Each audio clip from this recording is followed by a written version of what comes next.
ஸ்ரீகுருப்போ நம. பத்மநாப சதகம் தசகம் 3. இதில் பகவானுடைய ரூப வர்ணனை, கேசாதி பாதம் பாதாதி கேசம் அப்படின்னு வர்ணிப்பா.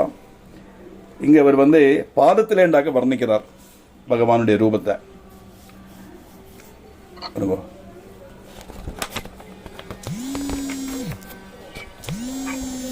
தினமனுபதயுக்மம் பாவயே தே முராரே, பாவயே யம் பாவயே தே முராரே, குலிசபர முக்கே சின்னிதே சாரு சின்னை நகமணி விதுதீப்தியா துஸ்த யோகீந்திர சேதோகத திமிர சமூகம் பாடலாம் போஜசோபம்.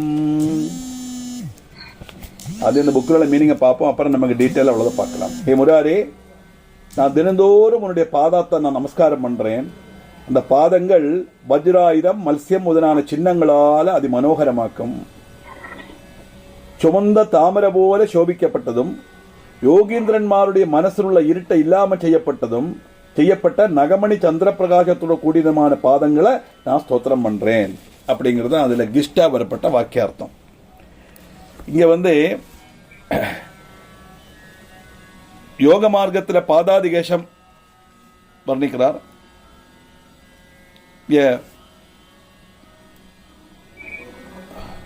பாதம் பூமி,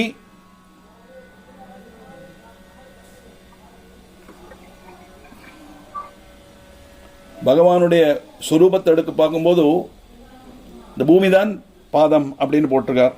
சில இதில் பாதாளன்னு வருது, சில புக்கில் தான் இந்த கான்ட்ரவர்சி ஒருபாடு இருக்கு. நமக்கு என்ன வாக்கம் அர்த்தம்னா, உன்னுடைய பாதம் எப்படிப்பட்ட பாதம்? ஹே முராரே, முராரேனா முரணை வதிச்சவர், முரண்கிற அசுரனை வதிச்சதுனால முராரே அப்படின்னு பாதம். எனக்கு திவசவும் என்னைக்கும் உன்னுடைய பாதத்தை பஜிக்கிறதுள்ள பாக்கியம் நல்கணும்.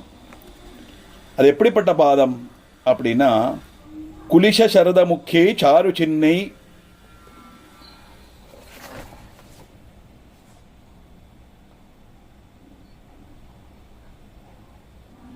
சின்னிதே சாரு சின்னைஹி. பகவானுடைய பாதத்தில் குலிஷம்னா வஜ்ரம், சபரம்னா மல்சியம். இந்த பாதத்தில் வஜ்ரம் மல்சியம் தொடங்கின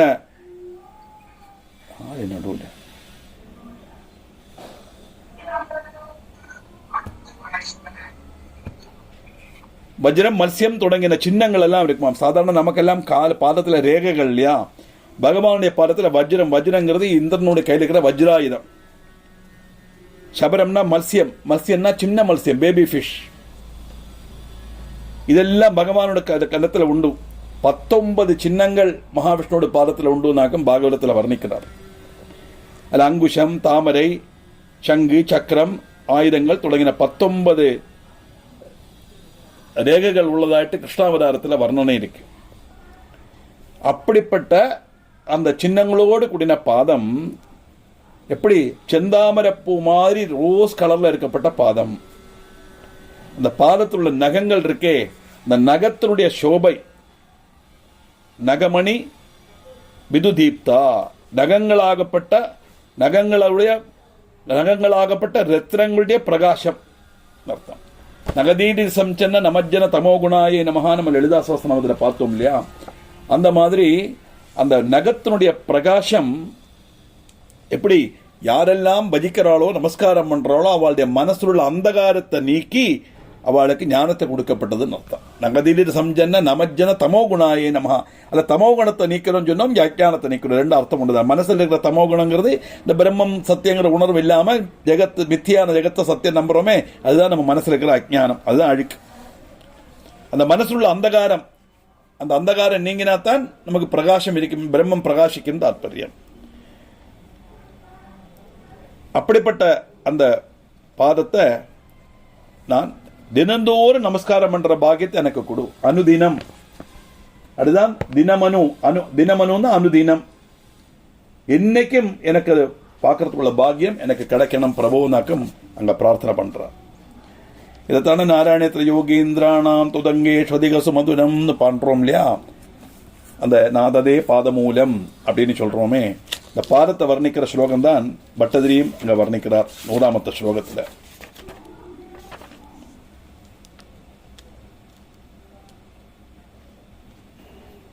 நித்தியம் சிந்தஸ்திதம் மே பவனபுரவதே கிருஷ்ண காருண்ய சிந்தோ ரித்துவா நிசேஷதாவான் பிரதேசத்து பரமானந்த சந்தோக லட்சுமி. அந்த பாதம் எப்படி டெய்லி பஜிக்கிற பாக்கியம் எனக்கு கிடைக்கணும். ஏன்னா பக்திங்கிறது தொடர்ந்து செய்யணும், அப்பதான் அதுக்கு பலன் கிடைக்கும்னு தாற்பயம். அதனால என்னைக்குமே அந்த பாக்கியத்தை எனக்கு கொடுன்னு சொன்னா சதா சர்வநாழி ஈஸ்வர விசாரத்திலே இருக்கிற பாக்கியம் எனக்கு கொடுங்கிற பிரார்த்தனை தான் இந்த முதல் ஸ்லோகத்தில் வருது. அடுத்தது யதுதித ஜலதாரா பாவனி ஜன்னு கன்யா புரபிதபி மகாத்மா யாம் பிபர்த்தி சுமூர்த்னா புஜகசயன தத்தே மஞ்சு மஞ்சீரயுக்தம் முகுரபி ஹிருதி சேவே பாதபத்மம் மனோஜ்யம். பிரபு, உன்னுடைய பாதம் எப்படிப்பட்டது? பவித்திரமான கங்கா நதியுடைய உத்பவஸ்தானமான பரமசிவனுடைய சிரசனால நமிக்கப்பட்டது. பகீரதன் சாகரபுத்திரன்மார் சகரராஜாவுடைய புத்திரன்மார் எல்லாம் அவளோட அஸ்வமேத யாகத்தில் உள்ள குதிரையை தேடி தேடி பூமியில போக அவளை பாதாளத்தில் வச்சு இந்திரன் ஒழிச்சு வச்சு விடுறான். இந்த குதிரையை கொண்டு போனவொடனே இவளை தான் வதிக்கப்படுறான். அதனால யாராலையுமே எதுவுமே பண்ண முடியலை. கடைசியில் அவருடைய பரம்பரையில் வந்த பகீரதன் போய் பார்க்கிறார். கங்கா ஜலத்தினால இவளுக்கு இந்த சாம்பல்ல கங்கா ஜலம் வந்து விழுந்தாத்தான் இவளுக்கு மோட்சம் கிடைக்கும்னு சொல்ல ரொம்ப சிரமப்பட்டு வருஷ கணக்காக தபஸ் பண்ணி கங்கையை பூமியில கொண்டு வரதுக்கு ட்ரை பண்றார் பகீரதன். அந்த கதையில நமக்கு தெரியும். அந்த கங்காதரன் கொண்டு வரத்துக்கு சிரமிக்கும் போது அந்த பிரம்மதேவன் சொல்றார், இந்த கங்கையினுடைய பவர் இருக்க ஒழுக்கு இருக்கே, இந்த பூமியில விழுந்தா பூமி தாங்காது, அதனால இது தாங்கிறதுக்கு சக்தி வேணுமேனு சொல்லும் போது பரமேஸ்வரனை பிரார்த்தனை பண்றார். அப்படி பரமேஸ்வரன் தன்னுடைய ஜடையில அதை தாங்கிக்கிறேன்னு சொல்ல, இப்படி தன்னை தாங்கிக்கிறதுக்கு பரமேஸ்வரன் தயாரான உடனே கங்காதேவியோட மனசுல இந்த பரமேஸ்வரனுடைய தலையை நமக்கு பிளர்ந்து போயிடணும் அப்படிங்கிற ஒரு அகங்காரம் வந்து கொடுத்தார். அதனால என்ன பண்றாருன்னா அந்த ஜடையை விரிச்சு வைக்கிறாரு. ஆகாசம் முழுவதும் நிறைஞ்ச ஜடை, தலைமுடி அம்பிட்டு நிறைஞ்ச கேசம் முழு ஆகாசம் முழு நிறைஞ்சிருக்கப்பட்டது பகவானுடைய ஜடைன்னு அதுல வருது. அந்த ஜடைக்குள்ள வச்சு தன்னுடைய ஜடையினால அவர் கட்டி வச்சுடுறார். கங்கைக்கு வெளியில பிரவாகம் இல்லை, ஜடைக்குள்ள அடங்கிடுது கங்கை. பகீரதன் பிரார்த்தனை பண்ணுவார், நான் ரொம்ப சிரமப்பட்டு கொண்டு வந்திருக்கேன், எனக்கு அந்த கங்காதேவி ஜலத்தை விட்டு தரணுங்கும் போது, இல்லை இவளை எப்படியே பூமியில விட முடியாது, விட்டா பூமி தாங்காது, அதனால இவளுடைய உனக்கு கிடைக்கிற மாதிரி இந்த பவரை குறைச்சு நான் விடுறேன்னு சொல்லிட்டு ஒரு முடி அப்படியே பிழுதெடுக்கிறார். அந்த முடி வழி கங்கா ஜலம் வெளியில வருது. அந்த பிரவாக ஜலம் கூட நேர வந்து ஜென்னு மகர்ஷியோட ஆசிரமத்தை முக்கிடும். ஜென்னு மகர்ஷி பார்க்கிற அந்த ஆசிரமத்தை முக்கினான்னு அவருக்கு கோபம் வந்துடுத்து, அப்படியே கையில் அப்படி கங்கை எடுத்தார், அப்படியே ஆஜமனம் பண்ணிட்டார். அங்கேயும் கங்கை அப்பிரத்யட்சமாயிடுது. பகீரதன் திருப்பியும் போய், இதான் பகீரத பிரயத்னம் நம்ம தமிழில் சொல்லுவோம். பகீரத பிரயத்னா ஹெர்குலியன் டாஸ்க்னு அர்த்தம் இல்லையா? அவர் வந்து பிரார்த்தனை பண்றார், என்னுடைய முன்னோர்களுக்கு புண்ணியம் கிடைக்கணும், அவளுக்கு மோட்சம் கிடைக்கணும், பரலோகத்துக்கு பிராப்தி போடுங்கிற காரணத்தினால தான் நான் இவ்வளவு கஷ்டப்பட்டு கங்கையை கொண்டு வந்தேன்.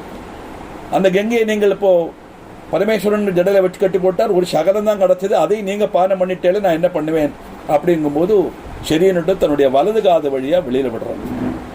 அப்படி ஜென்னு மகர்ஷியோட காதிலேருந்து வந்ததுனாலதான் அவளுக்கு ஜானவின்னு பேரு வந்தது.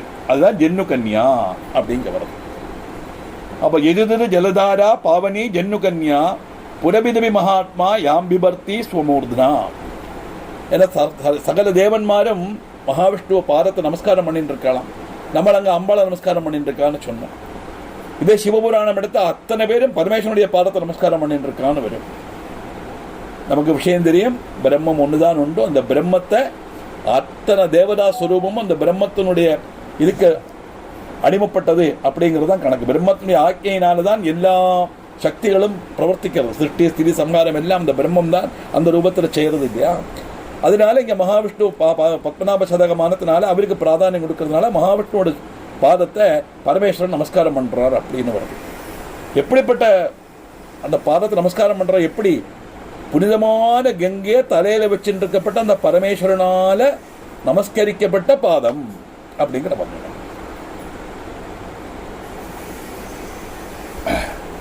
அந்த பாதம் மனோகரமான நூபுரங்களோடு கூடினது. நூபுரம்னா பாதசரம். அப்படிப்பட்ட பத்மத்தை நான் திருப்பி திருப்பி திருப்பி நமஸ்காரம் பண்றேன் அப்படிங்கிறது பகவானுடைய பாதத்தினுடைய வர்ணனை. அங்க பரமேஸ்வரன் தலைகிற கங்கா ஜலத்தால சுத்திகரிக்க அபிஷேகம் பண்ணப்பட்ட பாதம் அர்த்தம். சுத்திகரிக்க சொல்லப்படாது. கங்கை பகவானுடைய பாதத்துல கங்கை விழுந்ததுனால கங்கைக்கு பவித்திரம் கிடைச்சதுன்னு சொல்லுவா புராணத்துல.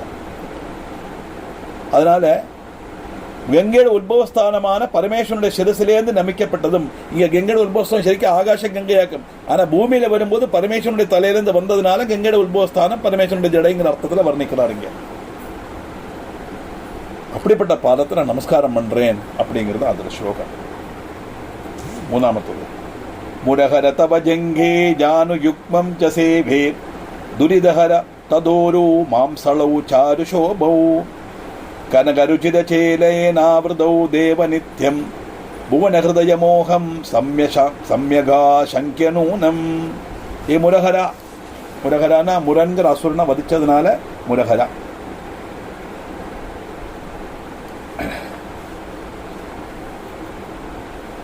உன்னுடைய கால் முட்டுகள், கணங்கால், மாம்சல மனோகரமான துடங்களை எல்லாம் நான் நமஸ்காரம் பண்றேன். ஏன்னா பாதத்தை சொல்லிட்டார். அந்த அங்குஷம் வஜ்ரம் ரேகுள்ள பாதங்கள். அப்ப பாதங்கத்துக்கு மேல அந்த நூபுரம், இந்த கொலுசு வர்ணிச்சார். அந்த கொலுசு போடுற இடத்துல இருந்து முட்டு வரல் இடமாக்கும் கணங்கால்னு பேர். அந்த கணங்காலுக்கு மேல கால் முட்டு, கால் முட்டுக்கு மேல மாம்சலமான தொடை ஊரு.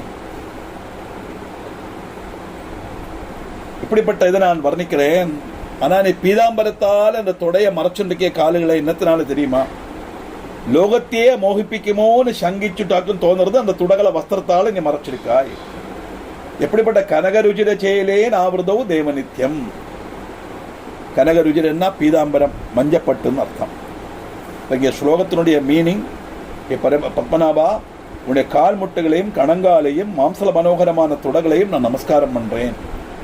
லோகத்தை மோகிப்பிக்குமோ அப்படின்னு நினைச்சு அந்த மோகன் ஜனங்களுக்கு வந்துவிடப்படாதுங்கிற காரணத்தினாலேயோ என்னமோ தெரியலை, நீ இந்த காலு முழங்காலுகளையும் முட்டுகளையும் தொடையும் எல்லாம் மஞ்ச வஸ்திரத்தினால மறைச்சிருக்காய் அப்படிங்கிறது அங்கே பகவானுடைய பாதத்தினுடைய விசேஷத்தை தான் சொல்லப்பட்ட காரியம் தான்.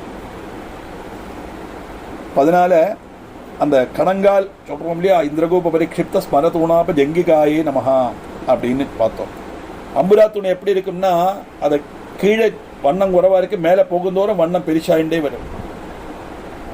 அது அம்புரா துணி. அது மாதிரி தானே காலம் நமக்கு, நம்ம மனுஷாளுக்கு அப்படித்தானே இல்லையா? பாதத்திலேருந்து சின்னதா இருக்கும், அந்த கால் முட்டு வரும்போது கொஞ்சம் பெருசாகும், அதுக்கு மேல முட்டு கழிஞ்சு தொட வரும்போது இன்னும் பெருசாகும். இப்படி ஜங்கிகா, ஜங்கையோடு கூடியவர். ஜங்கம்னா கணங்கால். அதுக்கு மேல ஜானு, ஜானுன்னா முட்டு.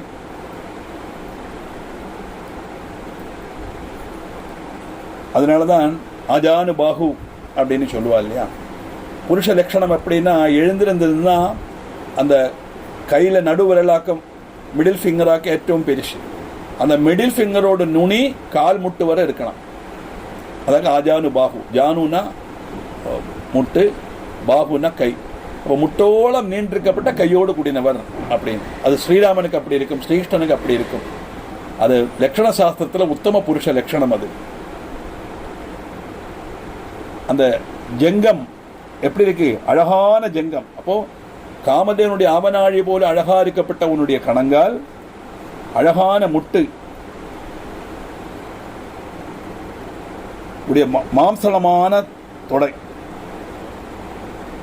மாணிக்க மகுடாகார ஜானத்வய விராஜிதாய நமஹான் லலிதா சஹஸ்ரநாமத்தில் பார்த்தோம் இல்லையா?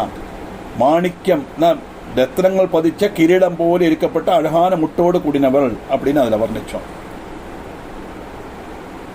செலவா இந்த தொடைய வர்ணிக்கும் போது ஆனையிட தும்பிக்கை மாதிரி அப்படின்னு வர்ணிப்பான். ஆனையிட தும்பிக்கை அப்படித்தான், அந்த வாயிலேருந்து பெருசா இருக்கும், கீழே வர வர வர சின்னதா இருக்கும். அப்படியே பகவத் ஸ்வரூப காலுகள் ஆனையிட தும்பிக்கை மாதிரி வர்ணிப்பான். வாழைத்தண்டு, வாழைத்தண்டு மாதிரி, வாழைத்தண்டு எப்படி இருக்கு, நல்ல சாஃப்டா நல்ல உருண்ட அழகா இருக்கும், அது மாதிரி உருண்ட காலுகள்ங்கிற அர்த்தத்திலே வர்ணிக்கப்பட்டது உண்டு. இதெல்லாம் கேட்டுதான் கனகருச்சி செயலாய ஆவருதவ் அப்படின்னு வருது. அப்படிப்பட்ட அந்த அழகான மாம்சலமான உன்னுடைய தொடையை பார்த்து ஜனங்கள் மோகிச்சிருவாளோ, ஜனங்களுக்கு மோகம் உண்டாயிடுமோ அப்படிங்கிற அப்படிங்கிற காரணத்தினாலதான் நீ மஞ்சப்பட்டால மூடி இருக்கியோ அப்படின்னு தோணுறது. அப்படின்னா இந்த பகவானுடைய பீதாம்பரம் தரிச்சுக்கிற மஞ்சப்பட்டுனா பீதாம்பரம் அவருடைய மஞ்ச வஸ்திரம், அதில் இருக்கிற காரணமே ஜனங்களுக்கு மோகம் உண்டாகாம இருக்கிறதுக்கு, சோபம் உண்டாகாம இருக்கிறதுக்கு மஞ்சப்பட்டு கொண்டு மூடி இருக்கியோ அப்படின்னு சொல்றது. வஸ்திரம்னு சொன்னாலே வசனாத் திராஜதே இது வஸ்திரஹா அப்படின்னு அதுக்கு வியாக்கியானம் கொடுத்திருக்கார் அவர். மறைக்கிறதுன்னு தாத்பரியம், ரட்சிக்கிறதுன்னு அர்த்தம் உண்டு. திராயதனா ரட்சிக்கிறதுன்னு அர்த்தம் உண்டு. அப்ப ஜனங்களுடைய பார்வையிலேருந்து அதுக்கு தானே வஸ்திரம் தரிக்கிறோம் இல்லையா, மற்றவர்களுடைய பார்வையிலேருந்து சரீரத்தை ரட்சிக்கிறது தானே அந்த வஸ்திரம். அதனால இங்க கனக ருச்சிர சேலை, சேலம் சொல்றா இல்லையா, சேலனா வஸ்திரம். இப்படிப்பட்ட அழகான ரூபம் வக்கம் அங்க வர்ணனைன்னு அர்த்தம்.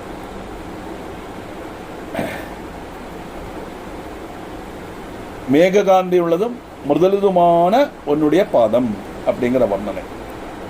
இப்படிப்பட்ட அந்த ரூபத்தை நான் நித்தியம் சேவிக்கிறேன், ஒரு நாள் மட்டுமல்ல தினம் சேவிக்கிறேன் அப்படிங்கிறதான் இந்த ஸ்லோகத்தில் வருது. அதில் அர்த்தம் இதுலேன் வரும்.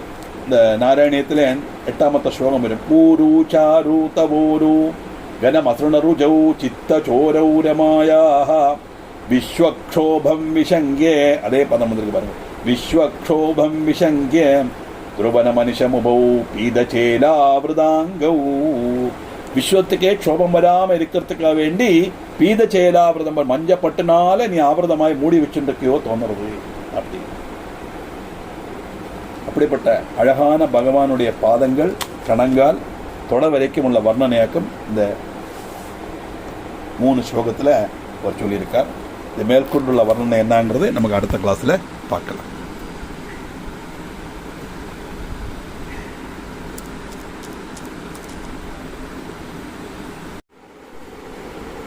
பகவானுடைய கால் முட்டுகள் கணங்கால் தொடை அது வரைக்கும் வர்ணிச்சு நிறுத்தினோம். இந்த 2ஆமத்த ஸ்லோகத்தில் கங்கா நதியினுடைய பிராதானியத்தையாக நம்ம பார்த்தோம். அதில் இல்லையா எப்படி யாதொந்திலேருந்து இந்த கங்கை உத்பவிச்சதோ, இந்த ஜலதார ஒழுக்கு வந்ததோ, அந்த கங்கா நதியை எந்த பரமேஸ்வரன் தன்னுடைய தலையில் தாங்கினாரோ அந்த பரமேஸ்வரனால் நமஸ்கரிக்கப்பட்ட பாதம் அப்படின்னாங்க அதில் வர்ணித்தோம். அதில் அப்படி பாதத்தை நான் சதா சேவிக்கிறேன் அப்படின்னு சொல்லி அங்கே நிறுத்தினோம். கங்கையோட உத்பவ கதையெல்லாம் தெரியும் எல்லாருக்கும், பாகீரத பிரயத்னம் எல்லாருக்கும் தெரியும். அதுக்கப்புறம் அந்த பாதத்தினுடைய விசேஷமாக அவனுடைய கணங்கால் முட்டு தொடை வரை வர்ணித்தார். இப்போது இடுப்பில் உள்ள அரஞானத்தினுடைய வர்ணனையாக்கி இந்த ஸ்லோகத்தில் வருது. மணிகணயுத காஞ்சி தாமா சத்கிங்கிணீபிஹி முகரமமயேயம் பாவயே மத்திய தேசம் நிகில புவனவாசஸ்தானமப்யத்ய குக்ஷிம் முகுரஜித நிஷேவே சாதரம் பத்மநாபா. கெஸ்டாவோட மீனிங் ஆദ്യം பார்ப்போம், அதுக்கப்புறம் நமக்கு டீட்டெயிலாக ஒவ்வொரு லைனாக பார்க்கலாம். மணிகணங்கள் அணங்கினதும், மணிகணங்கள்னா கூட்டம், நிறைய மணிகளால் கோர்த்திணைக்கிறதுன்னு தாத்பரியம். கிங்கிணி குவானம் உயர்த்துனதுமான அறிஞான். கிங்கிணி குவானம்னா நடக்கும்போது அந்த கிணிங்கனாங்கிற சப்தம் வரும் இல்லையா, அந்த மணி கிளிங்கிற சப்தம், அது அந்த குணக்காஞ்சி தாமா நம்ம பார்த்தோமே சந்தோர்கள், அதே மாதிரி அப்படிப்பட்ட விசேஷமான ரத்தனங்கள் பதிச்ச மணிகளில் கோர்த்தலக்கின அறிஞானத்தோடு கூடினதமாக உன்னுடைய மத்திய பிரதேசத்தை நான் பாவனை செய்கிறேன். மத்திய பிரதேசம்னா வயறு பாகம்னு அர்த்தம். ஏன்னா எப்படிப்பட்ட மத்திய பிரதேசம்? நிகில புவன வாசஸ்தானம் அப்பியத்திய குக்ஷிம், அகில லோகத்தையும் தன்னுடைய குக்ஷியில வச்சிருக்கிறாராம் பத்மநாபர். அப்படின்னா எல்லா லோகத்துகளையும் நிறைஞ்சிருக்கக்கூடியது ஈஸ்வர ஸ்வரூபம் அர்த்தம். அப்படி எல்லா புவனங்களுடைய வாசஸ்தானமான உதரத்தையும் நான் பிரணமிக்கிறேன் ஏ பத்மநாபா அப்படின்னு சொல்லியாக்கம் அது பிரார்த்தனை பண்றாரு. அதில் அப்போ அரைக்கட்டு வயறு இது ரெண்டுடைய வர்ணனையாக்கம் இந்த ஸ்லோகம். மணிகணயுத காஞ்சி தாமா, ரத்ன சமூகத்தால அலங்கரிக்கப்பட்ட அரஞ்ஞானம். தாமம்னா கயர், அரஞ்ஞான கயர்னா இங்கே சொன்ன அரஞ்ஞானம் தான், அது கயரமாக இருக்கிறதுனால அரஞ்ஞான கயர்னு அர்த்தத்தில் சொல்கிறார், அவ்வளவுதான். சத் கிங்கிணி பிகி, கிங்கிணி மணிகள், மணிகளால் அலங்கரிக்கப்பட்டது. முகரதமம் அமேயம், அழகா சப்திக்கப்பட்ட மணிகள். அந்த அழகான சப்திக்கப்பட்ட மணிகளால் சுற்றப்பட்ட அந்த அரக்கட்டையும் வயரையும் நான் பாவனை பண்றேன். எப்படிப்பட்டது? அல்பம் போலும் பாக்கி இல்லாம புவனத்தினுடைய வாசஸ்தலம் முழுவன் நிறைஞ்சிருக்கப்பட்டது. நிகில புவன வாசஸ்தலம். அப்படிப்பட்ட அந்த இத அபி அத்யா, நான் இப்போ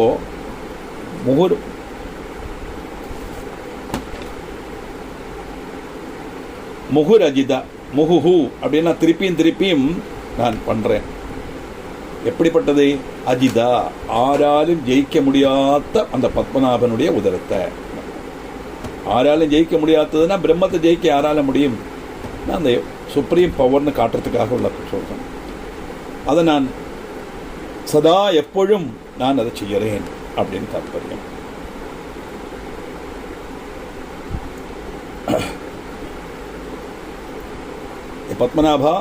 பத்மநாபன்னா நாபியில பத்மம் உள்ளவர், நமக்கு எல்லாம் தெரியப்படுறது தான். இந்த பத்மநாபம், இந்த பத்மையில பகவானுடைய நாபில் இருக்கிற பத்மம் என்னத்தை காணிக்கிறதுன்னு கேட்டா லோகத்தை தான் அது சிம்பாலிக்கா காட்டுறதாம். இந்த உலகந்தமாக இந்த பத்மநாபனுடைய நாபில் இருக்கிற பத்மம் அப்படின்னு தாற்பயம். இப்படி அவருடைய உதரத்தை வர்ணிக்கிறார். இது நாராயணத்திலே பட்டதிரி வர்ணிச்சுட்டு, அங்கே பஞ்சாங்கராகை அதிசய விகசத் சௌரபா கிருஷ்டலோகம் தீனானேகத்ரிலோகி விததிமபி கிருஷாம் பிப்ரதாம் மத்தியவல்லீம் சக்ராஸ்மன்யஸ்ததப்தோஜ்வல கனகநிபம் பீதச்சேலம் ததானம் த்யாயாமோ தீப்ரரஷ்மி ஸ்புடமணிரசனா கிங்கிணி மண்டிதம் த்வாம். அழகான உன்னுடைய அந்த அரஞானம் தரிச்ச அந்த நடக்கும்போது சப்தம் உண்டாக்கப்பட்ட அந்த அரஞானம் தெரிச்ச அந்த உன்னுடைய மத்திய பிரதேசம் வயது பாகத்தை நான் இது பண்றேன். அநேகலீன திரிலோகி, எல்லா லோகங்களையும் லயிச்சிருக்கப்பட்டதுன்னு அர்த்தம். அப்படிப்பட்ட அந்த பீதாம்பரம் கொண்டு மூடப்பட்ட உன்னுடைய அந்த வயரை நான் தியானம் பண்றேன் அப்படின்னாக்கா அதுல வருது. இந்த பகவானுடைய உதரத்தையும் அரக்கட்டையும் குறிச்சுள்ள வர்ணனையாக்கும் இந்த ஸ்லோகத்தில். அஞ்சாமத்த ஸ்லோகம். பவஹரண ததா ஸ்ரீவல்சயுக்தம் ஜவக்ஷோ விலசதருணபாசம் கௌஸ்துபேனாங்ககண்டம் மணிவலயயுதம் தே பாகுயுக்மம் ச சேவே தனுஜகுல விநாசாயோத்யதம் சந்ததம் தது. சம்சார பந்தங்களை ஹரிக்கப்பட்டவனே, அதாக்கும் பவஹரணா. பவம்னா சம்சாரம், சம்சாரம்னா பிறந்து வளர்ந்து இறந்து மறுபடியும் பிறந்து வளர்ந்து இறந்து, அப்படி இந்த புனரபி ஜனனம் புனரபி மரணம் புனரபி ஜனனி ஜடரே சயனம்னு அந்த ஜனன மரண சக்கரத்தில் இருக்குமே, அதுதான் பவம், சம்சாரம். அந்த சம்சார பந்தத்தை இல்லாமக்கப்பட்டவர்னு சொன்னா பத்மநாபனுடைய அனுகிரகத்தினால நம்ம மனசுல இருந்து அந்த லௌகிக சிந்தைகள் எல்லாம் கொஞ்சம் கொஞ்சமா போய் இதில் ஒரு விரக்தி வந்து முழுக்க முழுக்க ஆத்மீக ஞானம் உண்டாகி அந்த பிரம்மத்தை அடையறதுக்குள்ள பாக்கியம் நமக்கு கிடைக்கும்னு அர்த்தம். அப்படி நமக்குள்ள இருக்கிற அந்த அட்டாச்மெண்ட் பாசத்தை எல்லாமாக்கி நமக்கு மோட்சத்தை கொடுக்கப்பட்ட ஒரு பகவான். அதனால பவஹரணா. ஸ்ரீவல்சாங்கிரமான உரோதேசத்தையும் கௌஸ்துபாலங்கிருதமான கழுத்தையையும் ராட்சச குலத்தை நசிப்பிக்கிறதுல ஒரும்பட்டதும் மணிவலயங்கள் அணிஞ்சதுமான பாகுக்களையும் நான் சதா சேவிக்கிறேன் அப்படின்னாக்க அங்க ஸ்லோகத்துல வருது. அப்போ வயது வர பார்த்தோம், இங்க மார்பு, தோள்பட்டை, புஜம் இதெல்லாம இங்க வர்ணனை. வக்ஷஸ்தலம் பாகுக்களுடைய வர்ணனையாக்க இங்க இருக்கு. பவஹரணா பார்த்தோம், சம்சாரத்தை இல்லாமக்கப்பட்டவர். அது மட்டுமல்ல, ஸ்ரீவல்சயுக்தம் ச வக்ஷோ. ஸ்ரீவல்சங்கிறது பகவானுடைய இடது மாறில் இருக்கப்பட்ட ஒரு மறு ஸ்ரீவல்சம். எப்படி அந்த மறு வந்தது எல்லாருக்கும் தெரியும், இருந்தாலும் தெரியாதவா இருப்பல இந்த ஆடியோ கேட்பாலே அவளுக்காக சொல்றேன். எல்லா ரிஷிகளுமா பிருகு மட்டும் சொல்லுவா, சிருஷ்டி ஸ்திதி சம்ஹாரம் 3 பேர் பண்றாளே, ஆராக்கும் இதுல உத்தமமானவா அப்படின்னு கேட்கும்போது அது பரீட்சிக்கிறதுக்காக பிருகு மகர்ஷி போறார். பிரம்மலோகத்துக்கு போறார், அவருக்கு அதில் திருப்தி இல்லை. ருத்ரலோகத்துக்கு போறார், அங்கேயும் அவருக்கு பின்ன திருப்தி இல்லை. கடைசியில் விஷ்ணு லோகத்துக்கு போன உடனே வைகுண்டத்துக்கு போறார். பகவான் அழகா இல்லை மகாலட்சுமியோட மடியில் தலையை வச்சு படுத்துன்னு இருக்கார். நான் வந்தது கூட தெரியாம தூங்குறானே, என்ன அவன் அவமானிச்சுட்டாங்கிற கோபத்துல பகவான் கூட பார்க்காம பிருகு மகர்ஷி தன்னுடைய இடது காலால் அவருடைய இடது மார்பில் சபிட்டுறார். சபிட்டின உடனே பகவான் அப்படியே சாடி எழுந்திருக்கிறார். அபராதம் பண்ணிட்டு நீங்க வந்தது தெரியலை, பொறுத்துக்கணும் அப்படின்னு சொல்ல, கோபத்தில் சவிட்டினாலும் பக்தனுடைய பாதஸ்பர்ஷம் எனக்கு அலங்கார பூஷணமா இருக்கட்டும்னு பகவான் அந்த சவிட்டின அந்த தடத்தை ஒரு மருவா மாற்றி, அதுதான் ஸ்ரீவல்சம் அப்படிங்கிற ஒரு மரு. அப்படி நெஞ்சில ஸ்ரீவல்சங்கிற அழகான மருகோடு கூடின நெஞ்சால விலசப்பட்டவர் அப்படின்னா அவருடைய உடம்பில் இருக்கப்பட்ட அந்த மருகனுடைய அழகுனால அந்த மருக வர்ணிக்கிறார். அது மட்டுமல்ல, கௌஸ்துபரத்னம் அப்படியே கௌஸ்துபரத்னத்தை கழுத்தில் அணிஞ்சிட்டு இருக்காராம். கௌஸ்துபரத்னம் சோபிக்கப்பட்ட அருண நிறத்தில் உள்ள கண்டத்தை நான் சேவிக்கிறேன்.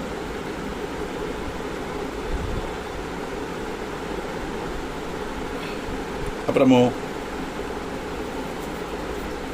மணிவலயுதம் தே பாகுயுக்மம் ச சேவே தனஜகுல விநாசா யோத்தியதம் சந்ததம் தது. மணிவலய யுதம், 2 கைகள், புஜங்கள். அந்த புஜங்களில் மணிகள் கொண்டு வளகள் அணிஞ்ச இது கங்கணம், அங்கதம், இதெல்லாம் தோளில் சேர்க்கப்பட்ட வஸ்திரமாக்கு. கேயூரம், முட்டுக்கு மேலே போட்டுக்கப்பட்ட ஆபரணம். வலயம், இந்த ரிஸ்டில் போடப்பட்டது. வலயம் சொல்லி வலயம் தான் மலையாளத்தில் போட வளையம், வளைன்னு எடுத்தது. வலயம் கழுத்தில் போட்டு பிரேஸ்லெட் நம்ம சொல்கிறோம் இல்லையா, இதெல்லாம் இப்படிப்பட்ட ஆபரணங்களால் அணிஞ்ச அந்த கைகள் எப்படிப்பட்ட கைகளாமது? அசுரகுலத்தை இல்லாமாக்கப்பட்ட கைகள். தனுஜகுல விநாசா யோத்தியதம். அப்படி அசுரகுலங்களை இல்லாமாக்கப்பட்ட அந்த கைகள், அதை நான் ஸ்மரிக்கிறேன். அதில் சக்கரம், கதை, பத்மம் இதெல்லாம் தரிச்சிருக்கப்பட்ட கைகளாக்கும் பகவானுடைய கையில். இப்போ வக்ஷசு, கண்டம், பாகு யுக்மம் இது எல்லாத்தையும் நான் சேவிக்கிறேன் அப்படிங்கிறதாக இந்த படத்தில் வரும். இப்போ பகவானுடைய நெஞ்சில் உள்ள இந்த மரு, கௌஸ்துப ரத்னம், ஆபரணங்களால் அணிஞ்ச பாகுக்கள் இதெல்லாம் நான் தினந்தோறும் சேவிக்கிறேன் அப்படின்னு வருது. இது ஆദ്യം கொஞ்சம் சர்க்கமெல்லாம் பகவானுடைய வர்ணனை, அதுக்கப்புறம் தான் அவர் பகவானுடைய லீலா விலாசங்களை சொல்கிறார். அதில் தான் பாகவதம் எல்லாம் கோட் பண்ணுவார் அவர். அதில் அப்படிப்பட்ட பத்மநாபா உன்னுடைய சதா சேவிக்கிறேன், சந்ததம் தது, எப்பொழுதும் உன்னை சேவிக்கிறேன். 6வது வரதய ஜலதி புத்ரியா சாது பீதா மிருதம் தே துவதரமிக பஜேஹம் சாரு பிம்பாருணாபம் விமலதசன பங்கிம் குந்த சத்குட்மலாபாம் மகத நிப விராஜத் குண்டலோல்லாசி கண்டம். வரதா, சமுத்திரபுத்திரியால பானம் செய்யப்பட்டதும் அமிர்தம் பவிழும் போல உள்ளதுமான உன்னுடைய பிம்பாதரத்தை நான் பஜிக்கிறேன். பகவானுடைய உதடைப்பட்டுள்ள வர்ணனையாக்க நமபித்ருப பிம்பஸ்ரீ நெக்காரி ரதனச்சதாய நமஹா நம்ம லலிதா சகஸ்ரநாமத்தில் பார்த்தோம் இல்லையா. எல்லா தேவதைகளுக்கும் உள்ள வர்ணனை தான் அது. சிவப்புக்கே பேரு கேட்டது பவிழம். அது மாதிரி பிம்பி ஃப்ரூட்ஸ், தொண்டிப்பழம் அப்படின்னு சொல்லுவாங்க. இந்த ரெண்டோடும் சிவப்பு நிறத்தை இல்லாமாக்குற அளவுக்கு இயற்கையாக நிறத்தோடு கூடியது பகவானுடைய உதடுகள் அப்படின்னாக்க நம்ம அதில் பார்த்தோம். இங்கே அதுதான் அப்படிப்பட்ட உதட சமுத்திரபுத்திரி. சமுத்திரபுத்திரினா யாரு? மகாலட்சுமி. மகாலட்சுமியால பானம் செய்யப்பட்ட உன்னுடைய பிம்பாதரத்தை நான் பஜிக்கிறேன். அப்படிப்பட்ட அழகான உதடுக்குள்ள என்ன இருக்காம்? விமல தசன பங்கிம் குந்த சத்குட்மலாபாம். அழகான பல்லு, சுத்த வித்யாங்குராகார துஜபங்கி துயோஜுலாய நமஹா லலிதா சகஸ்ரநாமத்தில் பார்த்தோம் இல்லையா. அடுக்கி பரத்தின பல்லு வித்தியை குறிக்கும். வித்யை எப்படி இருக்கணும்? அழுக்கு இல்லாமல் இருக்கணும். சுத்த வித்யாங்குராகார, சுத்தமாக இருக்கணும். அந்த குறுக்குத்தி முல்லை போல முல்லப்பு அடுக்கி வச்ச மாதிரி அழகாக அடுக்கி பருத்தின மாதிரி உள்ள பல்லுகள் சொன்னோம். அதே பல்லுகள் தான் இங்கேயும் இருக்கா. அப்படிப்பட்ட அழகான தந்தங்களுடைய விமல ஸ்ரேணியும் மத்சியங்களை போல விராஜமான குண்டலங்கள் உல்லசிக்கப்பட்ட கவிழ்த்தடமும். பகவானுடைய 2 கவிழ்த்தடத்துல அந்த குண்டலம், அந்த குண்டலத்தினுடைய நிழல் அதுல படுறதாம். அதை பார்த்தா அப்படியே 2 மீன் குஞ்சுங்கள் அப்படியே கவிழில் விளையாடுறதோ அப்படின்னு தோணும். பத்மநாக ஜலாதர்ஷ பரிபாபி கபோல பூகுன்னு பார்த்தோம் இல்லையா. பிரதிபலன சேஷிய பயங்கரமா உள்ளது பத்மநாகம். அந்த மாதிரி நல்ல மினுசமான அழகான மினுசமான கன்னமா பகவானுக்கு. அப்ப அந்த காதில் உள்ள குண்டலத்தினுடைய ரிஃப்ளெக்ஷன் இங்கே அடிக்கும் போது அப்படியே 2 கன்னத்துல மீன் குஞ்சுகள் ஓடி விளையாடுறதோன்னு தோணுறதாம். அப்படிப்பட்ட கவிழ் தலத்தையும் நான் தியானம் பண்றேன் அப்படின்னு வருது.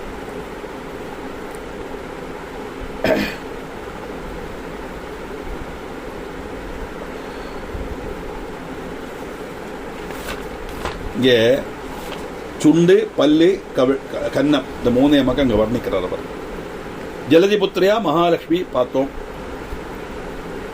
வரதா வரங்களை தானம் செய்யப்பட்ட பிரபு வரதா வரம் கொடுக்கறதுக்கு கழிவுள்ளவர்னு அர்த்தம். அது பகவானை அட்ரஸ் பண்றதாக. அப்படிப்பட்ட உன்னுடைய அந்த இத சாதுனா நல்ல போல பீதாமிரதம் தே தொதரமிக பஜேகம். உன்னுடைய தங்களுடைய அதரத்தை எப்படி அந்த ஜலதிபுத்திரியா மகாலட்சுமி பானம் பண்ணினாலோ மகாலட்சுமியால பானம் செய்யப்பட்ட உன்னுடைய அதரத்தை நான் பஜிக்கிறேன்.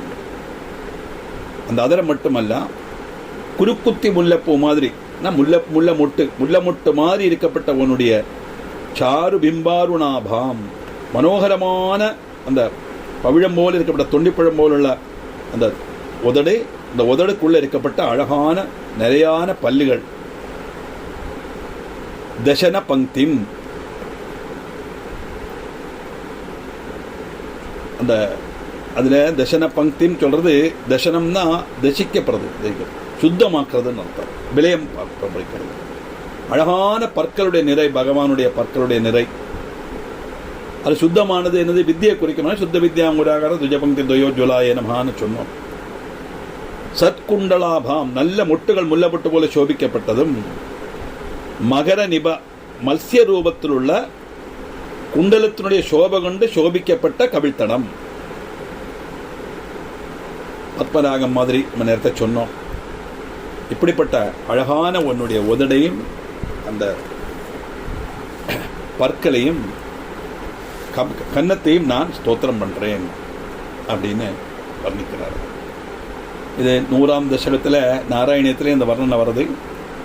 உத்துங்கோலாசிநாசம் கரிமணி முகுர புரோல்ல சத்கண்டபாளி வியாலோல கர்ணபாஷாஞ்சித மகரமணி குண்டல துவந்த தீபம் தீப்ரம் உன்மீல தந்த பங்கி ஸ்புரதருணதர ಛಾಯ பிம்பாதராந்தஹ பிரீதி பிரஸ்யந்தி மந்தஸ்மித மதுரதரம் வக்ரமுத்பாசதாமி.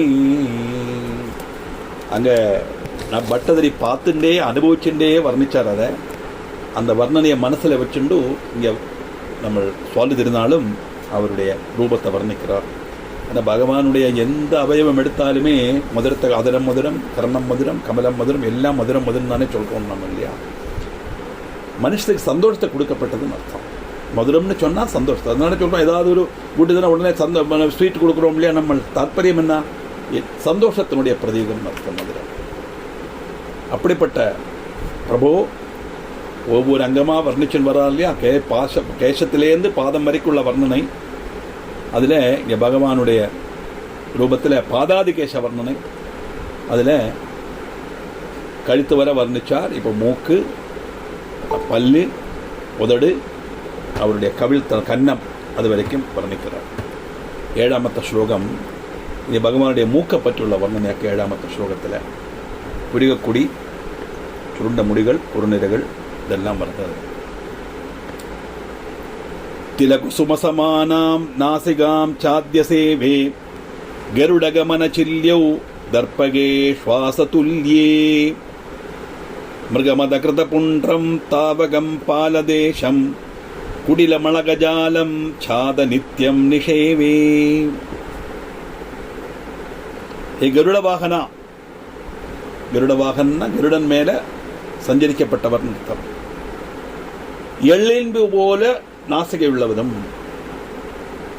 காமனுடைய அம்புக்கு சதிருஷமான புரிகக்குடி உள்ளவரும், கஸ்தூரிக்குறி அணிஞ்சதும், குடிலாலகளால் அலங்கிருதமானதும், குறுநிறங்களால் அலங்கிருதமான நெற்றித்தடம், இதெல்லாம் நான் நித்தியமும் பிரார்த்திக்கிறேன் அப்படின்னு. புரியக்குடிகள்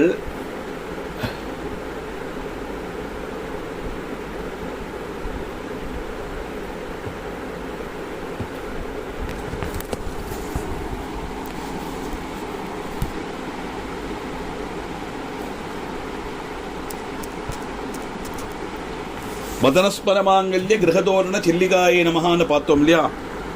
காமதேவனுடைய கையில் இருக்கிற அம்புரா துணி மாதிரி, அங்கே காமதேவனுடைய கிரகத்துடைய வாதல் மாதிரின்னு சொன்னோம். இங்கே அம்புரா துணியுடைய மாதிரி அழகாக அப்படி வளைஞ்சிருக்கப்பட்டது புரிய கொடிகள்னு அர்த்தம்.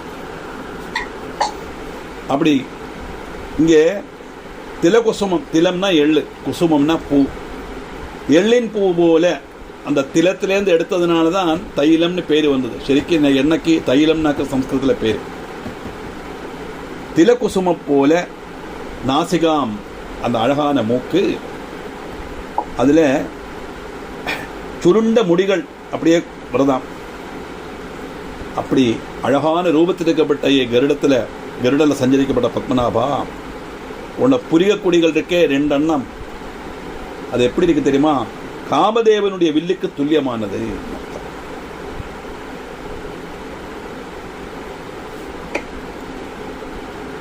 தர்ப்பகே சுவாச துல்லியே,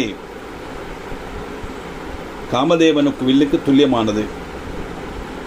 அங்கே ஒரு சந்தேகம் வந்து இல்லையா, சுல்யவுன்னு போட்டிருந்தோம்னு சொல்லிட்டு, அந்த சில்லிங்கிறது ஸ்திரீலிங்கமாக்கு. அந்த சில்லிங்கிற ஸ்திரீலிங்கமானத்தினால துல்லிய ஏவா துல்லியேபி, துல்லியே துல்லிய ஏவா திவிஜனத்தில் சொல்லும்போது துல்லியே தான் பண்ணணும், துல்லியோ வரப்படாதுங்கிறதாக்கு நிறுத்தாது. அந்த விசேஷிக்கப்பட்ட பதத்துக்கு ஸ்திரீலிங்கமான அந்த பதம் ஸ்திரீலிங்கமான விசேஷிக்கப்பட்ட பதமும் ஸ்திரீலிங்கமாக இருக்கணுங்கிறது தாத்பரியம்.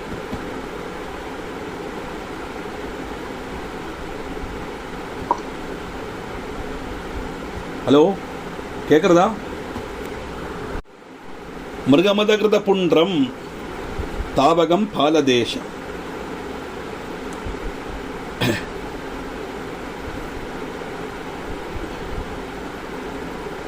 அந்த கோபிக்குறி அணிஞ்ச அழகான நெற்றித்தடம். மிருகம்னா மான் அர்த்தம். மிருகமதம் கிருதம், மிருகமதம்னா கஸ்தூரி, கஸ்தூரினால திலகம் தரிச்ச நெற்றித்தடம்னாக்க அர்த்தம். அதில் அங்கே மிருகநாபி விசேஷகா அப்படின்னு மிருகத்தினுடைய நாபிய மாதிரி அப்படின்னு வர்ணிச்சார் அங்கே ஆதிசங்கரர். இங்கே பத்மநாபத்தில் அவர் கஸ்தூரி, மிருகத்தினுடைய மானுடைய தொப்புள்ள இருக்கப்பட்ட கஸ்தூரி இருக்கு, அந்த கஸ்தூரியால் பண்ணப்பட்ட குங்குமத்தை அணிஞ்ச நெற்றி தரத்தோடு கூடினவர். குடிலம் அழகஜாலம், குடிலம்னா குறுநிலைகள், அழகாக அப்படி சுருண்டு சுருண்ட முடிகள் இருக்கும். இப்போல்லாம் ஆர்டிஃபிஷியலாக ஆளுகள் பண்ணிக்கிறா இல்லையா, பகவானுக்கெல்லாம் இயற்கையாகவே இருக்குன்னு தாற்பயம். இது எல்லாத்தையும் இதை நான் நித்தியம் நிஷேவே, நான் என்னைக்கும் பிரார்த்திக்கிறேன், சதா சமயம் பிரார்த்திக்கிறேன். அப்படின்னா எந்த ஸ்வரூபத்தில் பகவானை தியானம் பண்ணுறாரோ அந்த தியானம் என்னைக்கு அந்த தரிசனம் எனக்கு கிடைக்கட்டு, எனக்கு அந்த பாக்கியம் கிடைச்சுட்டே இருக்கணும், எனக்கு அது நான் டெய்லி பண்ணிகிட்டே இருக்கணும் தாற்பயம். ஒரு இன்னைக்கு இருக்கு நாளைக்கு இருக்குன்னு வரப்படாது இல்லையா, என்னைக்கு பண்ணிட்டே இருக்கணும், அதுதான் தாத்பரியம். அதைத்தான் அடுத்த ஸ்லோக ஹிருத்யம் பூர்ணானுகம்பார்ணவ மிருதுலஹரி சஞ்சல ப்ரூவிலாசை ஆனீல ஸ்லிக்த பஷ்மா வலி பரிலசிதம் நேத்ரயுக்மம் விபோதே சாந்திரச்சாயம் விஷாலாருண கமலதலாகாரம் ஆமுக்தகாரம் காருண்யாலோகலீலா சிசிரித புவனம் க்ஷிப்யதாம் மையநாதே. அப்படியே அதை நினைக்கும் போதே மனசில் அப்படி ஊறி வருமாம் சந்தோஷம். அப்படிப்பட்ட அழகான இது ஹிருத்யம் பூர்ணா இழகப்பட்ட புரியக்கூடிகள். இதெல்லாம் சமுத்திரத்தில் திரைமாலைகள் எப்படி இழகுமோ அதில் மாதிரி சலிக்கக்கூடிய அவனுடைய புரியக்கூடிகள் அப்படின்னு தாற்பயம்.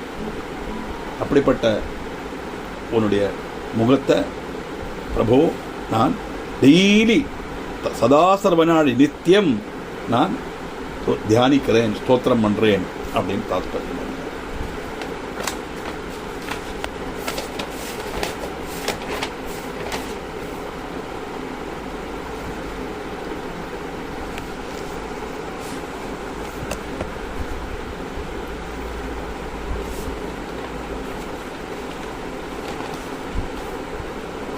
அடுத்த ஸ்லோகம்.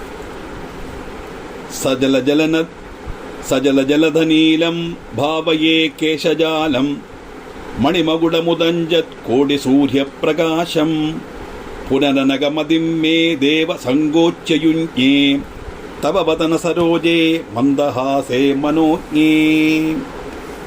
பிரபு, கார்மேக நீளமான உன்னுடைய தலைமுடியையும் கோடி சூரிய பிரகாசமுள்ள கிரீடத்தையும் நான் மனசுல தியானிக்கிறேன், பாவனை செய்கிறேன். ஏன்னா மனசால பாவிக்கத்தானே முடியும், யாரால பார்க்க முடியாது இல்லையா? பாவனை செய்கிறேன் அப்படிங்கிறார்.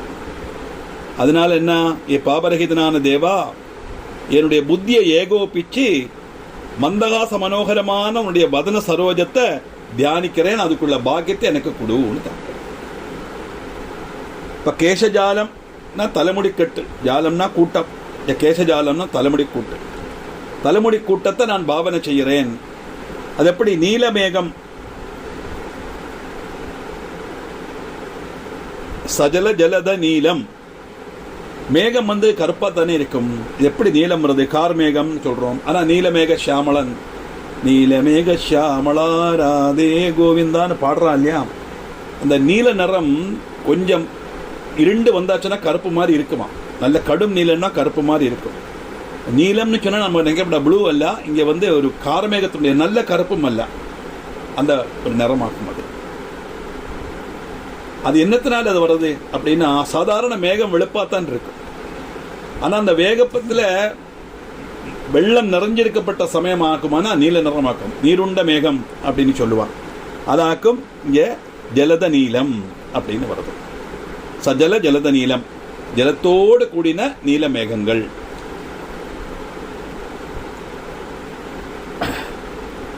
அப்படி ஜலத்தோடு கூட நீல மேகங்கள மாதிரி இருக்கப்பட்ட உன்னுடைய கேசத்தை ஜாலம்.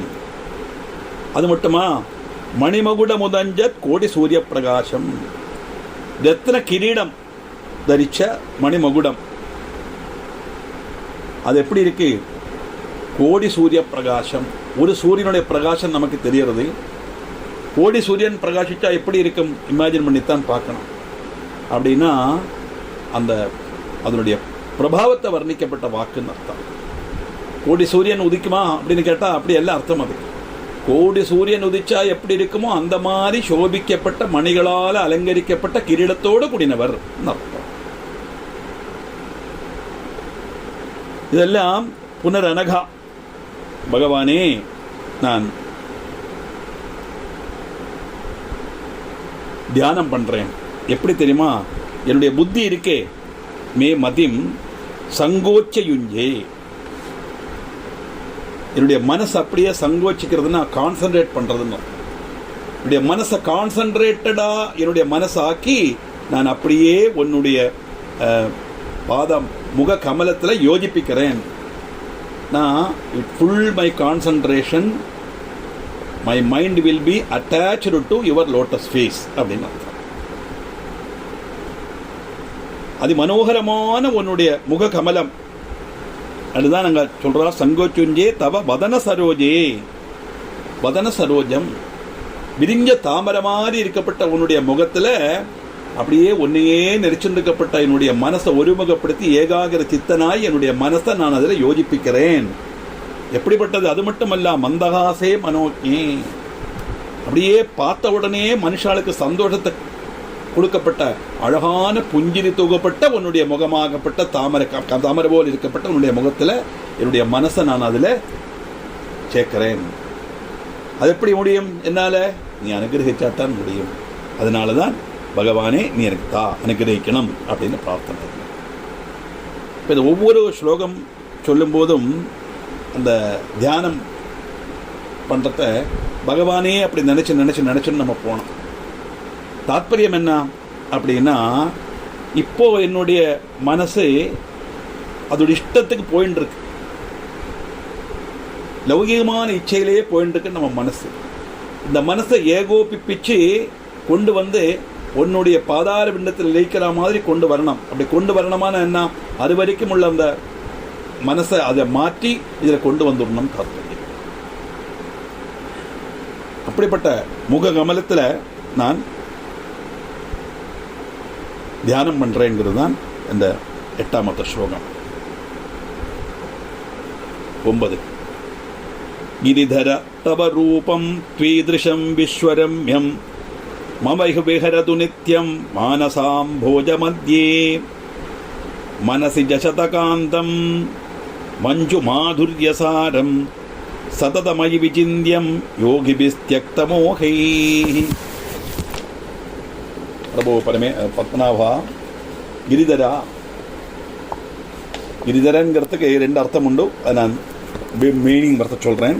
நமக்கு கிஷ்ட ஆத்தியம் பார்ப்போம் என்ன மீன், அந்த ஸ்லோகத்துடைய தாற்பயம் என்ன பார்ப்போம்.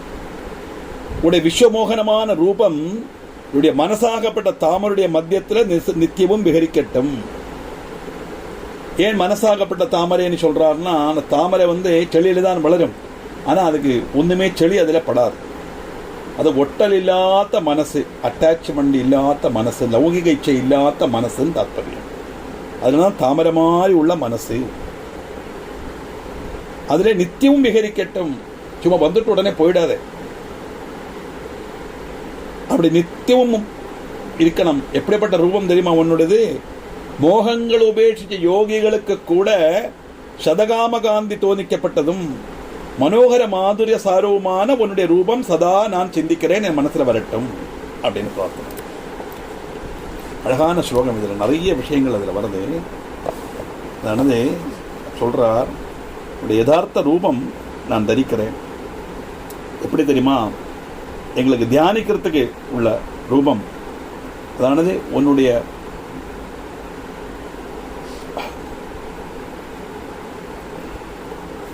எப்படிப்பட்ட ரூபம் பகவானுடையது. ஏ கிரிதரா, பகவான் எப்படி கிரிதரன் பேர் வந்ததுன்னா, 2 சந்தர்ப்பத்தில் அவர் பர்வதத்தை தாங்குறார். முதல்ல கூர்மாவதாரம்.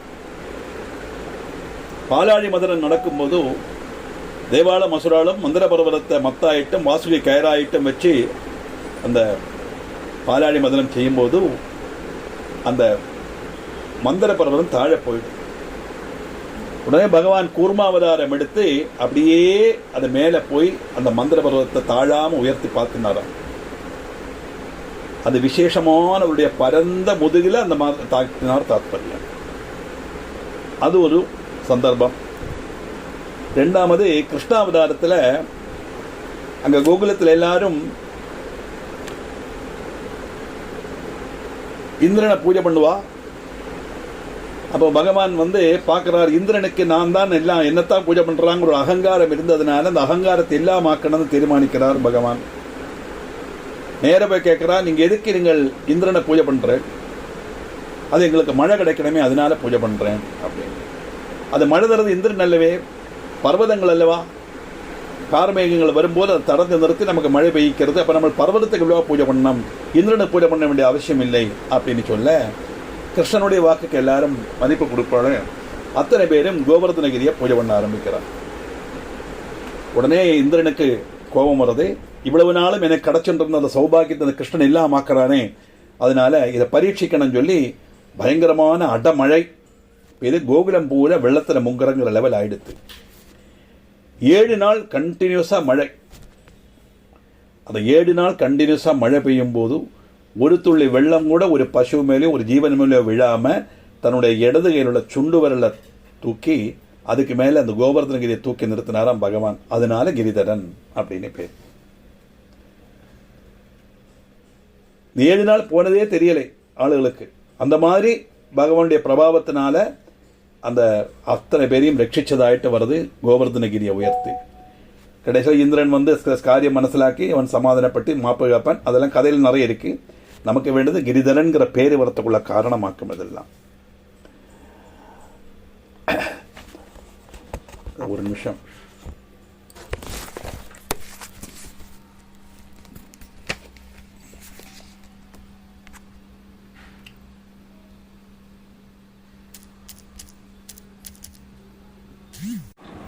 இந்த கிரிதரன்கிறவுடைய மீனிங் தான் நம்ம பார்த்தோம் இல்லையா. ஒன்று கூர்மாவதாரத்தினால அவருக்கு கிடைச்ச பேரு, அப்போ அவர் பர்வதத்தை தாக்கினால கிரிதரன். இன்னொன்றும் கிருஷ்ணாவதாரத்தில் அந்த கதை நமக்கு எல்லாருக்கும் தெரியும். அப்படிப்பட்டதுனால தான் அவர் கிரிதரா அப்படின்னு சொல்லி சம்பவனை பண்றாரு.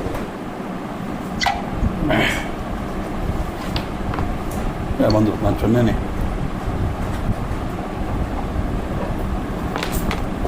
அது எப்படி இருக்கு நமது அப்படின்னா,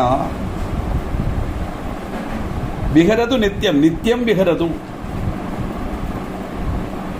என்னைக்கும் என்னுடைய மனசுல அது பிரகாசிக்கட்டும். ஏன்னா மனசிஜ சதகாந்தம், மனசிஜன்னா காமதேவன், காமதேவன்னா மன்மதன் அப்படின்னு சொல்லுவா இல்லையா. புருஷாளுக்கு கூட ஆசை வந்துருமா காமதேவனை பார்த்தா. அந்த அளவுக்கு அழகா இருக்கக்கூடிய சுரூபத்தோடு கூடினவன் மன்மதன். அந்த மன்மதனுடைய காந்தி எப்படி இருக்குமோ, அழகு எப்படி இருக்குமோ, அதை விட 100 இரட்டி அதிகமானது சதகாந்தம். மன்மதனுடைய காந்தம் சோபை எப்படி இருக்குமோ அதை விட 100 மன்மதன் சேர்ந்தா எப்படி இருக்குமோ அந்த மாதிரி அழகான சரீரத்தோடு கூடினவர் பகவான் அப்படின்னு வரும்.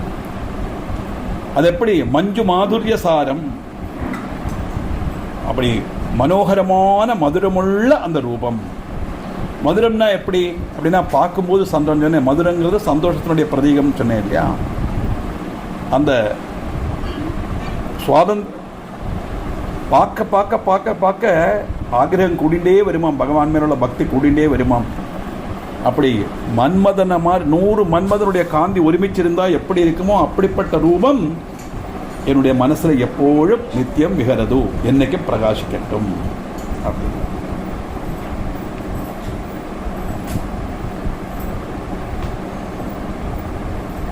அது அந்த ரூபத்தில் இன்னொரு வர்ணனை கூட கொடுத்திருக்கார். சதமபி விஜிந்தியம் யோகிபிஸ் தியக்த மோகைஹி. முற்றும் துறந்த முனிவர்கள், யோகிகள், அவளுக்கு எந்தவித ஆசையும் ஆகிரகமும் இருக்காது. அந்த வைராகியம் உள்ளவர். வைராகியம்னா ராகம் இல்லாம, ராகம் விரதே இது வைராகியா அப்படின்னு சொல்லி அதுக்கு மீனிங் சொல்லியிருக்காரு. அதுல அந்த லௌகிகத்தில் ஒரு விரக்தி வந்த யோகிகளுக்கு கூட அந்த பகவானுடைய ரூபத்தை பார்த்தா மோகம் வந்துருமா.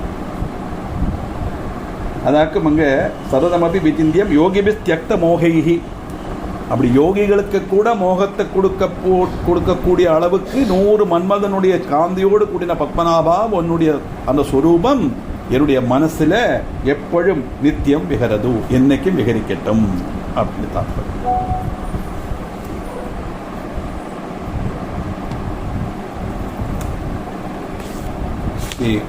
9 ஸ்லோகத்தில் பகவானுடைய எல்லா அங்கங்களையும் ஸ்வரூபங்களையும் வர்ணிச்சார். 10ஆம் ஸ்லோகத்தில் என்ன சொல்ல போறாருன்னா, ஏ பிரபு, உன்னுடைய ரூபத்தெல்லாம் வர்ணிச்சு தியானம் பண்ணினேன், எனக்கு நீ அனுகிரகம் பண்ணு. உன்னுடைய அனுகிரகத்தினால ஏதோ என்னால் முடிஞ்ச அளவுக்கு நான் வர்ணிச்சேன். நீ அடுத்து நான் என்ன செய்ய போறேன்னு தெரியுமா? உன்னுடைய லீலா விலாசங்களை பற்றி சொல்ல போறேன். பகவானுடைய லீலா விலாசங்களை சொல்றதுக்கு ஆறாலே முடியாது. 4முக பிரம்மனாலேயோ 6முக சண்முகனாலேயோ ஏன் 1000 நாட்கள் அனந்தனாலேயோ முடியாது. இருந்தாலும் சின்னதாக ஒரு அட்டம்ப்ட் நான் பண்றேன், கொஞ்சம் ஒரு அட்டம்ப்ட். ஏன்னா ஒன்றும் தெரியாதவன் நான். அதான் அந்த தீனபந்தோ அப்படிங்கிற அந்த ஸ்லோகத்தில் வருது. அது அப்படிப்பட்ட நான் ரொம்ப ஒன்றும் தெரியாதவன். எனக்கு அதை வர்ணிக்கிறதுக்குள்ள ஒரு எண்ணம் தோணுறதை நான் வர்ணிக்கிறேன். அதுக்கு நீ அனுகிரகம் பண்ணணும் தாத்பரியம். எப்படி? அதபுவனபதேகம் சகர்விருத்தி கிரமம் வை கிமபி கிமபி வக்தும் பிராரபே தீனபந்தோ பரபுருஷ ததர்த்தம் துத்கிருபா சம்பதேன்மைய அகிருத சுகிருத ஜாலைர் துர்லபா பங்கஜாக்ஷா அதபுவனபதேகம் சகர் விருத்திக்ரமம் வை கிமபி கிமபி வக்தும் பிராரபே தீனபந்தோ பரபுருஷ ததர்த்தம் துத்கிருபா சம்பதேன்மைய அகிருத சுகிருத ஜாலைர் துர்லபா பங்கஜாக்ஷா. நம்ம சொல்கிற டியூனில் சொன்னா தானே நமக்கு ஃபாலோ பண்ண முடியும் இல்லையா? பங்கஜாக்ஷா, புவனபதி, தீனபந்தோ, லோகத்தின் உற்பத்தி விகாசங்களை பற்றி நான் சொல்லணும்னு நினைக்கிறேன். அதுக்கு சுகிருதங்கள் கொண்டு போலும் துர்லபமான கிருபை எனக்கு உண்டாகணும் அப்படின்னு பிரார்த்தனை பண்றோம். ஏன்னா உடைய லீலா விலாசங்களை பற்றி சொல்றது அப்படி எழுப்பமுள்ள காரியம் அல்ல. இருந்தாலும் நான் அதை வர்ணிக்கிறேன். அதுக்குள்ள பாக்கியம் எனக்கு நீ கொடு. ஏன்னா இங்க சிருஷ்டி தொடங்கின இல்லைகள், சிருஷ்டி, ஸ்திதி, சம்ஹாரம், திரோதானம், அனுகிரகம், இந்த 5 தானே பகவான் பண்றாரு. அதனால பஞ்சகிருத்திய பராயணான்னு சொல்லிட்டு நம்ம லீலா சஹஸ்ரநாமத்தில் பார்த்தோம் இல்லையா? பகவானுடைய சிருஷ்டி தொடங்கின காரியமாக்கு இங்க சொல்ல போறார். அதனால என்ன, ஹே புவனபதே அகம் சகர் விருத்தி கிரமம் வை. சகர்னா சிருஷ்டி. சிருஷ்டி கிரமத்தை பற்றி வர்ணிக்கிற. சிருஷ்டி கிரமம்னா சிருஷ்டி மட்டும் இல்ல, சிருஷ்டி கழிஞ்சா ஸ்திதி, ஸ்திதி கழிஞ்சா சம்ஹாரம், சம்ஹாரம் திரோதனம், அனுகிரகம், அந்த கிரமம், அந்த ஆர்டர். அதை நான் வர்ணிக்க போறேன். எப்படி? தீனபந்தோ புவனபதே. தீனபந்தோன்னு சொன்னா நிஸ்ஸகாயனான என்ன நான் அர்த்தம். பகவான் எல்லாருமே, கவிகள் எல்லாமே தன்னை கொச்சப்படுத்திப்பா. பிபேயம் வித்யார்த்தின்னு ஆதிசங்கர் சொன்னார் இல்லையா? அந்த மாதிரி ஒன்றும் தெரியாதவன் நான் அப்படின்னு தான் பிரதீபஜ்வாலாபிகின்னு அதில் சொல்றாரு. ஒன்றுமே தெரியாது, ஏதோ எனக்கு வாக்கு உன்னுடைய அனுகிரகத்தினால கிடைச்ச வாக்குகளை கோர்த்தினக்கி 100 ஸ்லோகத்தை, நம்ம 99 ஸ்லோகத்தை உனக்கு நான் ரசித்து உனக்கு சமர்ப்பிக்கிறேன் அப்படின்னு அதில் சொன்னார் அவர். அதே மாதிரி தான் இங்கே வருது. இங்கே அத புவனபதி, இந்த அதாங்கிறது ஒரு மங்கள வாக்கியமாக்கும். மங்கள வாக்கு நம்ம ஓம் சொல்லித்தானே எல்லாம் தொடர்புறமே. ஓம் ஸ்ரீ குருப்யோ நமஹான்னு சொல்கிறோம் இல்லையா? இதெல்லாம் மங்கள வாக்காக்கும். அது மாதிரி இங்கே அதாங்கிறது ஓங்கார மாதிரி ஒரு. இந்த இடத்துல 4 சம்போதனை பண்றார் பகவான. ஒன்று புவனபதே, இன்னும் தீனபந்தோ, அப்புறம் பரமபுருஷா, அப்புறம் பங்கஜாக்ஷா. இந்த 4 சம்போதனை பண்றார். புவனபதே அப்படின்னா புவனம், இந்த லோகத்துக்கு பதியா இருக்கக்கூடியவர் அர்த்தம். லோகத்தை சிருஷ்டிச்சு ரட்சிச்சு சம்ஹரிக்கிறது எல்லாம் அந்த ஈஸ்வரன் தான். அப்ப இங்க பத்மநாபன் சொல்லப்படுது பிரம்மத்தை குறிக்கணும், மனசிலாக்கணும். எப்போ அந்த 4 சேர்ந்து வருதோ அது பிரம்மத்தை குறிக்கணும் அர்த்தம். சம்போதனை. தீனபந்தோ தொன்னே, நிஸ்ஸகாயன். தீனன்னா கஷ்டப்படப்பட்டவன், ஒன்றும் இல்லாதவன், ஒன்றும் தெரியாதவன், எப்படி வேணா அர்த்தம் எடுத்துக்கலாம். அப்படிப்பட்ட வாழ்க்கையில் பிந்துவா இருக்கிறவர் பகவான் அர்த்தம். கருணாநிதி, வாத்சல்யம் உள்ளவர். அப்படிப்பட்ட புவனபந்தோ பரமபுருஷன். புருன்னா சரீரம், புருஷத்தில் சைக்கிறவன் புருஷன். பரமபுருஷன்னா என்னது? புருஷன்மாரில் எல்லாம் வச்சு பரமமானவன் அப்படின்னு சொன்னா, எல்லாருடைய சரீரத்திலையும் வசிக்கிறது அந்த பிரம்மன் தான். அந்த பிரம்மன் தான் உச்ச கோடியில் இருக்கிறதுனால அது உயர்வா சொல்றது பரமபுருஷன் அர்த்தம். பங்கஜாக்ஷன் நமக்கு தெரியும். பங்கஜன்னா தாமரை. தாமரை போல அழகான கண்களோடு கூடினவர்னு ஒரு அர்த்தம் உண்டு. 2வது, தாமரையில் இருக்கிற மாதிரி அந்த தேசம், அந்த சுமந்த நிறம் பகவானுடைய கண்ணில் இருக்குமா. அந்த சுமந்த நிறம் வரகள் என்னத்தை குறிக்கிறதுனா லவ் அண்ட் அஃபெக்ஷனை குறிக்கிறது, அனுராகத்தை குறிக்கிறது, வாத்சல்யத்தை குறிக்கிறது. தாமரை ராகம் சிவப்பு தானே, அனுராகம் சிவப்பு தானே. அப்படிப்பட்ட அந்த அனுராகத்தோடு கூடின உன்னுடைய ரூபத்தை மனசுல தியானிச்சு உன்னுடைய அனுகிரகத்தினால கிமபி கிமபி வக்தும் பிராரபே தீனபந்தோ. கொஞ்சம் கொஞ்சம் வர்ணிக்கிறதுக்கு நான் சிரமிக்கிறேன். முடியாது, என்னால் முழுச வர்ணிக்க முடியாது. கிமபி கிமபி, கொஞ்சம் கொஞ்சம் கொஞ்சம், லிட்டில் பிட் வக்தும் சொல்லறதுக்கு நான் சிரமிக்கிறேன். பிராரபே, தொடங்க போறேன். அந்த சிருஷ்டிக்கிரமம் முழுவன் சொல்லணும்னு ஆசை மனசுல. அதை நான் சொல்றதுக்காக நான் தொடங்க போறேன். அதனால அது எப்படி அப்படின்னா, சகிருதஜாலை நல்ல காரியங்கள் பண்ணினவாளுக்கு கிடைக்கக்கூடியது பகவானுடைய காருண்யம். சத்கர்மங்கள் பண்றவாளுக்கு கிடைக்கக்கூடியது பகவானுடைய அனுகிரகம். ஆனா அகிருத சுகிருதஜாலைகி, அந்த சத்கர்மம் பண்ணாம இருக்கப்பட்டவாளுக்கு கிடைக்காத துர்லபமானது பகவானுடைய காருண்யம். அப்போ சத்கர்மங்கள் பண்ணப்பட்டவாளுக்கு கிடைக்கப்பட்ட அந்த காருண்யம் எனக்கு கிடைக்கட்டுன்னு கூட சொல்லலையாமிங்க. அகிருத சுகிருத ஜாலைஹி துர்லபா பங்கஜாட்சம். சத்கர்மங்கள் பண்ணாததுனால அவளுக்கு துர்லபமா இருக்கப்பட்ட உன்னுடைய காருண்யம் இருக்கே, அந்த காருண்யம் எனக்கு கிடைக்கணும். எதுக்கு? உன்னுடைய சர்க்க விருத்தி கிரமம் நான் செய்யறதுக்கு நான் தொடங்க போறேன். அதுக்குள்ள பாக்கியத்தை எனக்கு கொடுன்னு தாற்பயம். அவ்வளவு ஈஸி உள்ள காரியம் அல்ல. என்னுடைய மனசுல எனக்கு அது சாதிக்கணும்.